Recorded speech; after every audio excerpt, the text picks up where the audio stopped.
Has there been a deliberate attempt by political leaders to redraw the electoral constituencies in such a way that they are either deeply red or blue, as it happened in the Reconstruction era? Or has it been sort of just a matter of coincidence? You've got a district that's 60% Republican and 40% Democrat. Well, on the one hand, you could say that's pretty mixed, right? And, you have a 4 out of 10 chance of being, in a member of the other party. If you're a member of Congress representing that district, a lot of your constituents are on the other side. But if it means that you're going to win your election by 20 points, you're probably not that worried about appealing beyond the bounds of your party. And so we have a lot of seats that are kind of like that.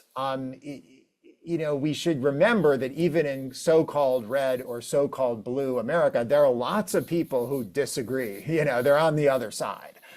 But because we have winner-take-all elections, they just don't get represented. And there isn't an incentive for the candidate in that constituency to worry too much about appealing to them. And so that has, I think, contributed to polarization over time. I don't think it's the main reason we have polarization, but it has contributed to it. I mean, your question about are these districts drawn intentionally? Obviously, the Senate is by state, so the state boundaries don't change or haven't changed recently. But in the House, yeah, most of the districts in the House, actually, it's the state legislatures that are in charge of drawing those districts. And when the legislature is controlled by, a dominant party, of course, they're going to draw the districts to advantage, their own party.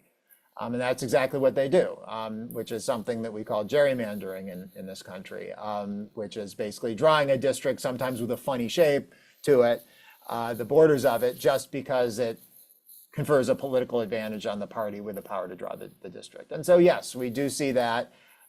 We have to redraw our congressional districts, our House districts, every 10 years after the new census. And so whenever we go through that process, you'll see Democratic-controlled states draw districts to benefit Democratic candidates.